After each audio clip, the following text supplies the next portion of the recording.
challenges and the setbacks that would have been created by the onset of the particular weather event. While the government has moved expeditiously, and in fact, I would say commendably, to restore the island's infrastructure, at least to make it motorable, to make it habitable, to make it more as close to normal as is practical within that thing. We have not yet settled all of this. Our infrastructure is still not where we would want it to be. So the major challenge will be in terms of rebuilding that infrastructure, the island's infrastructure. But that's at the public level. At the individual level, you still have lots of households without, well, I won't say without utilities, because utilities have been restored by and large, not water in every instance, but telephone and electricity has been restored to communities. But for those households who have lost all of their possessions, all of their belongings, furniture, clothes, food, things of that sort, helping those communities rebuild is going to be and remains that major challenge. Okay. Speaking of challenges, nobody saw this weather system coming, but a lot of blame has been targeted at the Met Office, at NEMO, suggesting that the Met Office specifically has its own challenges and that perhaps better could have been done. How do you respond to some of those suggestions or comments? Well, not to say that the Met Office the Met Office does not have its challenges. I wouldn't say that, because every organization has its own challenges, human resources and etc. Blame is perhaps too natural a reaction for humans, and I guess when things go wrong, we need to attribute it to something. The easiest thing is perhaps blaming something, someone. But blame does not always help. I mean, it might seem cathartic for some that, it gives us a chance to vent. But it sometimes can often be misdirected and misunderstood, because some of the things are a lot more complex than initially appeared. I think it was misdirected in this case. And I do think a lot of the initial chatter was misplaced. A lot of it, and still is, misplaced, misunderstood, because there's some shared responsibility to that situation in terms of who got caught where and how, and to what extent we have paid attention to certain information that have come out on the media about our weather patterns. But even while I'm saying that, I'm not blaming persons for their lack of awareness as to what, because no one anticipated that kind of rainfall. The Met Office did issue its weather reports at the different hours of the day, at 6 a.m., 12 noon, and again at 6 p.m. And in each of those instances, they did say that they were expected thunderstorms, okay? But of course, at each subsequent bulletin, they did increase the probability and the likelihood of floods and other consequences, land slippages and stuff like that. But even with all of that, they did not anticipate that level of rainfall. In fact, based on the figures I saw, there was more rain in that one day than for the entire month of December. Okay. And in terms of a trough, I mean, for disaster events, you have some frequent events of low impact. A trough is one of those. Right. I mean, so troughs are frequent occurrences within our space. But no one expects a trough would bring in such volumes of rain. And this is what happened. But there were several other issues that took place on that day, and perhaps some might say it's a perfect storm. And though we have not completed, done a complete assessment as yet as to everything that went on that day, I don't want to say went wrong, but every event that went on that day. One of the things that certainly occurred is that the Met Office's internet service was not as functional. At least they didn't have access, not throughout the day, to the internet. And so in terms of even the dissemination of the weather information via email was not done throughout that day, not to everybody.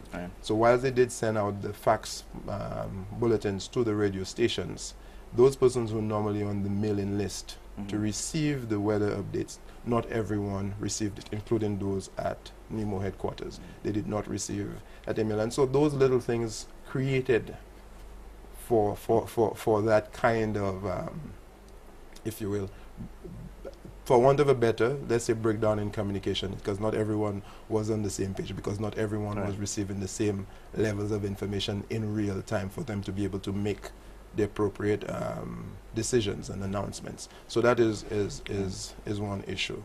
But I think also, even in all of the communication, sometimes words matter, and in fact that's one of the lessons.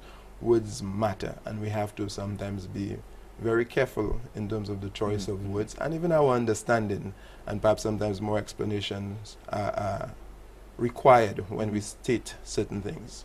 I know one of the issues is that it was placed on the website that the radar system in Martinique was down, which was inaccurate, okay, because that was not what actually occurred. But what did occur was that the Met Office did not have access to that radar system on that day, or at least for certain periods in that day. So I think in the translation, I think it got lost in translation that when they said the radar system, or when it got out that the radar system was down, what had to have been communicated is that we lost access to the information from the radar, to and not the actual radar. Not the actual radar. And so I think it was perhaps a little, not a little, it turned out to be quite unfortunate that that is the language that was used. But it was not meant to mislead or any of those things. It's just the lost in translation. And I guess that kind of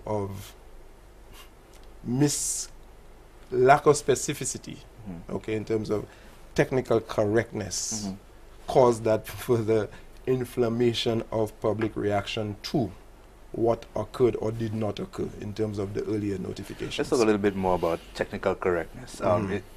If I can use your term, in the initial chatter following the storm, not the storm, the trough, there was a lot of talk about the technical nature of the weather bulletins and reports, and the fact that words like trough and low-lying areas and flood, those are so commonplace that people tend to be maybe a little bit dismissive of them. Now the Met Office could have done a better job, or should generally do a better job, of informing the public as well. One could argue that the public needs to show more interest in weather reports, especially during the hurricane season. I want to get your reaction to that. I mean, that is spot on, because the Met Office, I guess these are technical persons, so they tend to use their jargon, and they're assuming that everyone understands what those things mean, but not everyone does.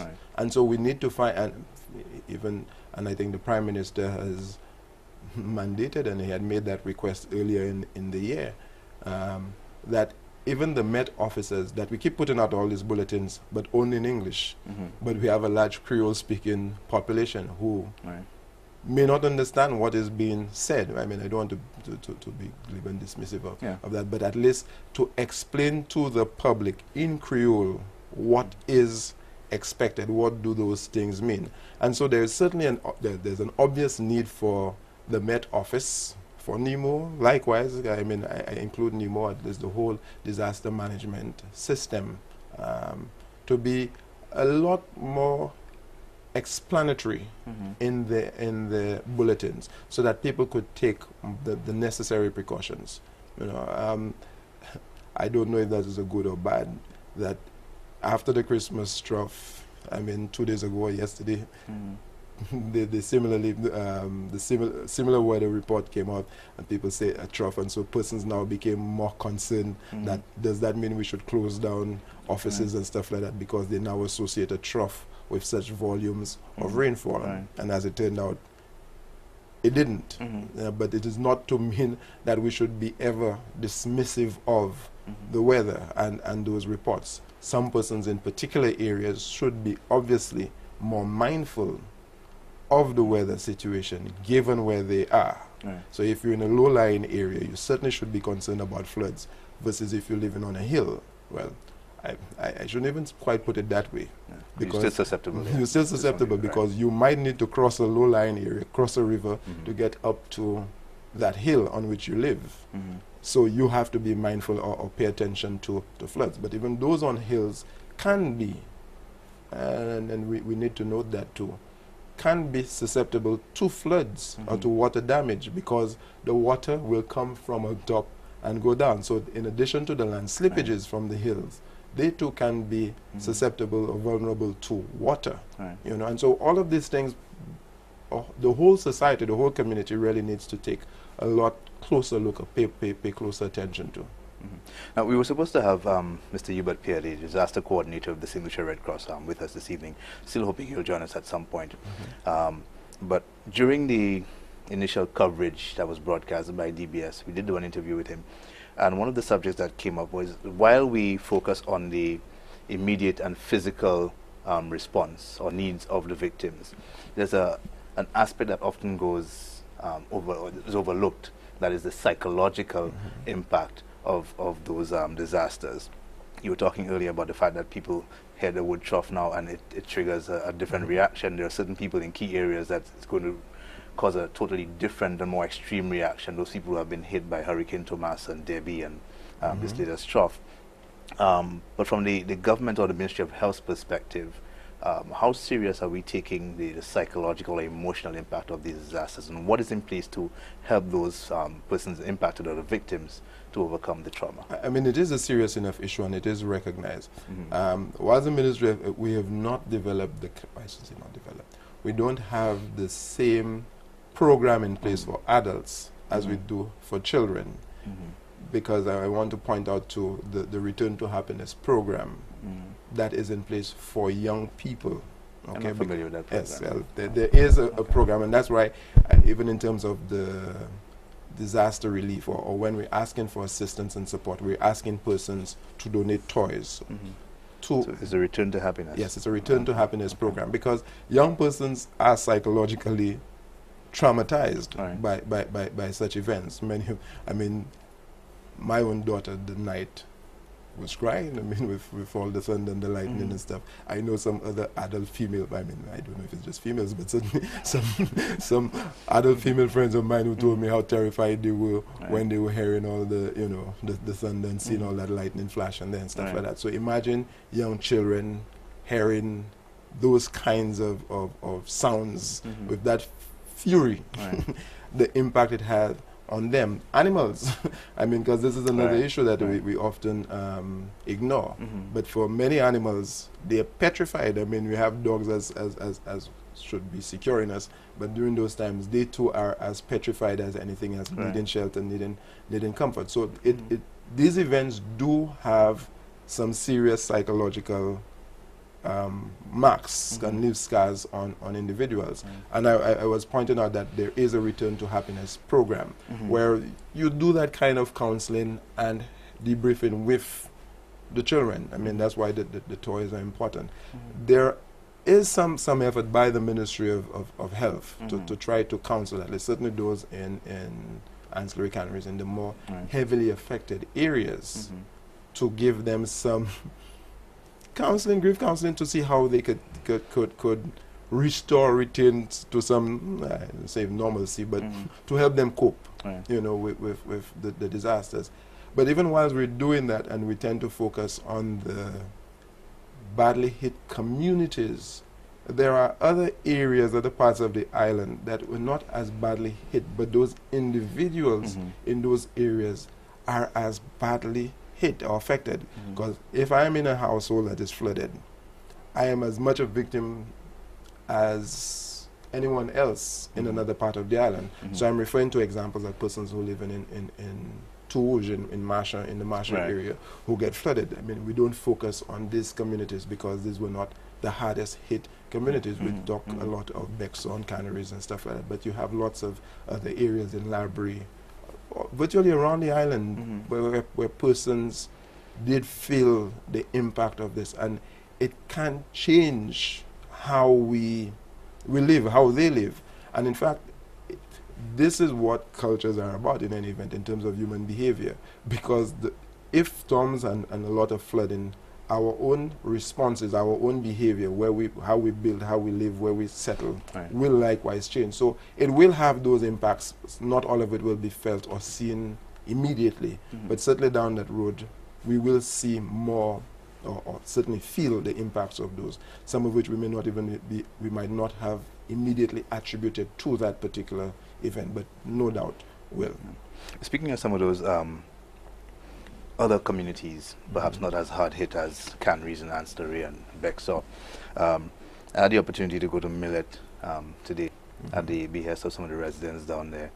I hadn't been there in a long time, and I was quite disturbed by what I saw.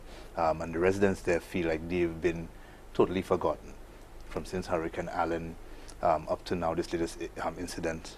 The conditions of the roads, the rivers have washed a lot of the roads off, land slippage. Huge sections of the roads have been lost as well. They are concerned about the safety of children traversing certain portions of the road down in places like Venus. A lot of people are anxious to get things done, but I want you to help us put things in perspective. As we were talking earlier off air, we're talking about the fact that everybody turns to government, you know, to have all the answers. But what I think a lot of people miss is that when disasters like this happen, especially at this time in our economic development or the global milieu, it becomes increasingly difficult because perhaps money that you had planned for infrastructure now has to be redirected. So I want you to explain some of the inner or the workings of government that prevent you from moving as hastily as some of these residents would like you to move to have those issues addressed. Yeah. I mean, the issue of development, and in fact this is why disaster prevention is such a critical component of national development, and people sometimes take these things too lightly, take it for granted. And so sometimes even when governments say you ought not to live there or build there or don't give permission, you know, to do certain things, sometimes people say, oh, say government, you know, these people heartless and they this and they that, you know, and not understanding. But it is sometimes our own choices that lead to those particular consequences. So our own vulnerability sometimes are consequences of decisions we took previously. Now, I am saying that to point to some of the challenges that governments will face, and as a nation, and choices will obviously have to be made as to how you rationalize how many persons in particular settlements, where do you move them to, at whose cost, what kind of developments that you put in place, and when you ask people to comply, why that is an important thing that you're asking them to do. The thing now with developments and disasters is that the types of setbacks that it creates, because no sooner than you have invested and you've taken right now loans, because we're no longer getting grants, okay, not of that level to build public infrastructure. So St. Lucia is now a middle income country, at least classified as such, and so we're not eligible for the kind of grants that we used to 40 years ago. We have to be able to fend for ourselves. And then when those disasters occur, it means we again have to shift our priorities. So it's like one step forward and two steps backward, you know, and so priorities will have to be readjusted each time. So it is not necessarily just a simple unfulfilled promise, because I do know people have felt that a government or governments have successive administrations have come in and said, well, we're going to do this, and they're not able to, or they have not done it. But that's because if each time that something has happened here, a different crisis here, a different thing there, so the resources still have to get divvied up, you know, and decide how you're settling those populations. That's one issue. But the other issue, I mean, you have lots of things. There's a private lands, and how should governments, or to what extent should governments get involved in that? I mean, they want things for developments and stuff. Persons choose to go and build on their land in their area after maybe without even appropriate approvals, because many of those who built in some of those communities did not have let's be real, planning permission. But the communities spring up over time, and settlements, and it get expanded, and it then develops into a full-fledged community. And so the buildings were not done to code in terms of standards, and so it then creates a different kind of problem. And when you are resource constrained, it becomes quite difficult to just say we're relocating entire communities. I mean, the issue of Bel Air, at least with the dam, that was at least a planned development. So you were building a dam there, it was projectized, and do all of that so you could create a new community. But when others spring out organically, but without appropriate guidance or regulation or compliance with regulation, it creates a different kind of problem for the state.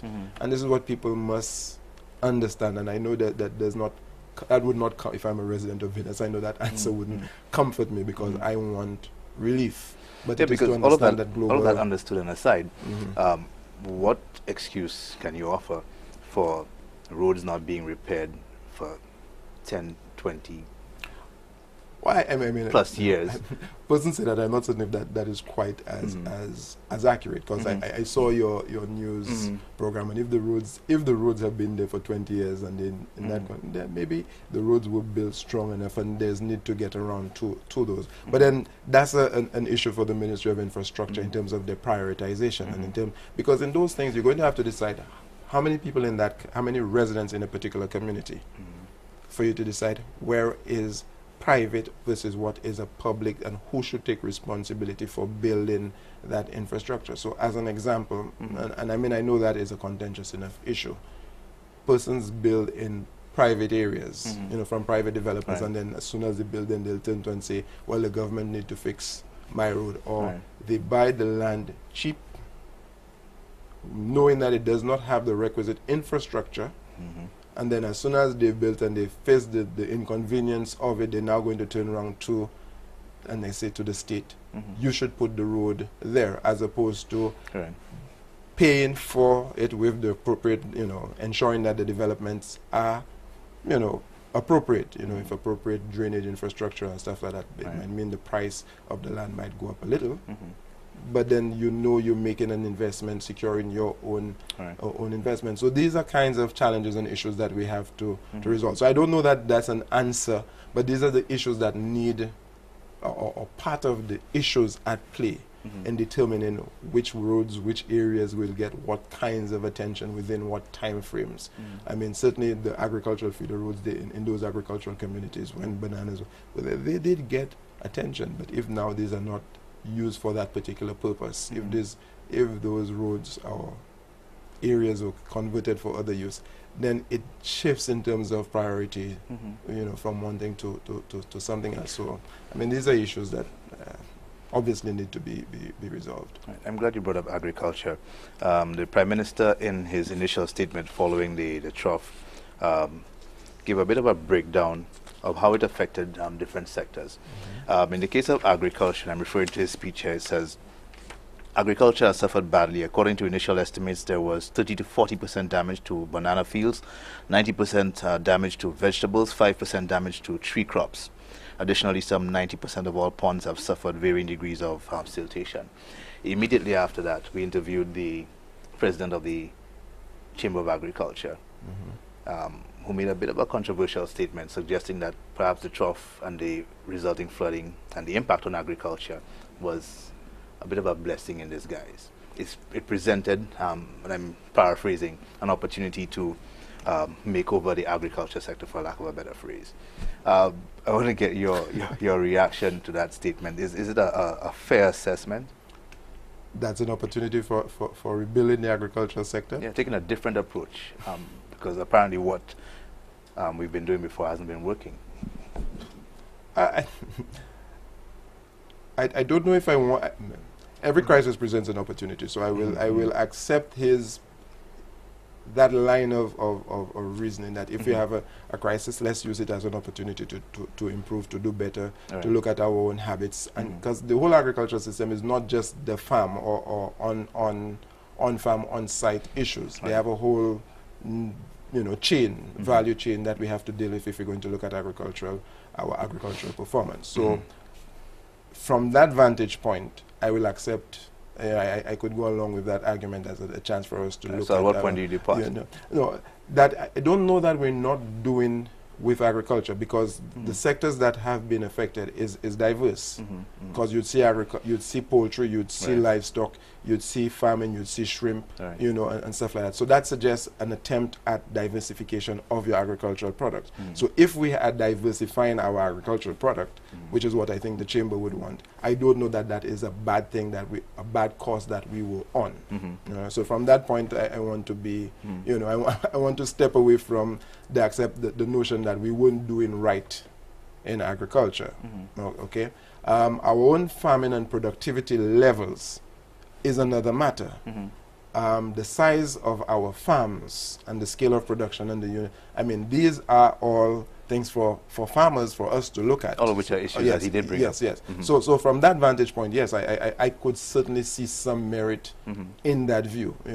Because small farmers will face particular cost structures, cost structures that would be different from larger farmers. So to the extent that your plots are closer, what levels of sharing that you could do. So I mean, those sorts of things certainly can be, we can think differently about how we have been farming or organizing our farms and farming in the going forward. So I could accept that, if that's where if that is where he was going. Because I didn't hear all of it, so I'm only taking it based on your paraphrasing. All right. What can you tell us about the recovery effort as far as that sector, the agriculture sector? What's happening in it? Well, I mean, the Ministry of Agriculture and Infrastructure have been teaming up, collaborating in terms of clearing lands, as an example, because one of the problem areas for farmers was access to their lands, because persons on the hinterland with lots of land slippages, persons, sometimes they have not just, I say in farms, people sometimes think of farms as in terms of agricultural products, but livestock. Right. Sometimes away from their homes. And so if there's land slippage, and then they can't access their farms, like poultry or pig farms and stuff like that, they have had issues. So the Ministry of Agriculture and Infrastructure have collaborated to do some clearing. Obviously, you've just read back the amount of vegetables that was lost, and so things of seedlings, the need to procure seedlings for replanting is something that the Ministry of Agriculture has already commenced, or at least trying to procure to recommence. This week we also heard from the political leader of the United Workers' Party through a letter that was submitted to this government, and I believe other governments of countries impacted by the trough, more specifically Dominica, St. Vincent and the Grenadines, calling for a donors conference. Do you see any merit in that? No, I'm not even going to go into to comment on that. I mean, there is obvious, while there's need certainly for governments of the region to look and see how they get in and coordinating their own resources. I'm not going to comment on what is the approach to, because each island may have, and it certainly is not, I will not speak for the government, at least the cabinet, on this particular issue, because it's not a decision that the cabinet has mulled, on. So I will not, since I'm here in capacity as cabinet secretary, I won't comment on that one. Okay, we've heard of a number of friendly governments reaching out. Trinidad and Tobago immediately afterwards dispatching a helicopter, sending a team here with some resources. Barbados contributing what, St. Kitts and Nevis, $1 million EC. We've got some funding from the Taiwanese, $200,000, I believe, US, as well as from the British government, about 500,000? EC, yeah. EC, okay. What are some of the other donations that we've received, and is this a case where the issue of pledges and actual realization of those pledges an issue? Well, I mean, that is certainly is a concern. Disasters are now certainly more frequent in different parts of the world than they used to be. So countries have made pledges in the past for previous disasters that we have, and I say we, the states to whom they have made those pledges have not seen them Okay, so, and certainly not seen them within the time frame that many of them had anticipated. So that's why I would again not comment on any things of doing a conference and stuff like that. But the governments that have pledged, I think they have done so and are keeping, because at least certainly with the Taiwanese, we have already received the check. There was a formal check handing over ceremony. The money from St. Kitts has already been received. The assistance from Trinidad is live and real. And so most of those, at least certainly the regional governments that have made their pledges, have been real and tangible. And so these have been realized. Some of the others, they're not yet, at least. But there's no reason, at least certainly in this instance, to doubt that they will come. The mechanism by which these will be accessed is a different issue. The time frame for expenditure and stuff like that is a different issue, because even with the CDB grant, it is not a 200,000 that is sitting in our account for expenditure as we speak. You know, whilst the 200,000 from Taiwan is in our account, the 200,000 from CDB, a regional institution, is not yet in our account. But the mechanism for the dispensing of that fund is what we have to work out. But I have no doubt in the instances that we have received pledges thus far that we will we will receive them, and for which we are grateful. All right, now, no dollar figure has been attached to the damage caused by this latest weather system. But I want but to what degree you can walk us through what the process is, because I suspect a lot of people are anxious to find out how much is this going to cost us. The Prime Minister quite rightly said we can't rush to attach a figure to it at the risk of losing our international credibility to donor agencies and countries. So what is the process like for attaching a dollar figure to damage of this sort? There's a damage, as part of the disaster response, and there is immediately after what is called a damage and needs assessment, but there's also subsequently a damage and loss assessment that is done. The damage and needs assessment is very preliminary. In this instance, well, you have different sectors that have been impacted, and so they have different approaches to. So the Ministry of Agriculture would have obviously had it through its team, its extension officers, to go out to the farms, or at least contact the registered farmers and or partners. Farms for farmers, fishers those in the fisheries sector, to get a sense as to what the loss is, because they would have known prior to who the registered farmers, the acreages, etc. And the same for the fishers. So that's how they would have got the sense of what's the scale of the loss. They have yet to put a dollar figure, at least as yet, but that's what they're compiling to see, to get that done.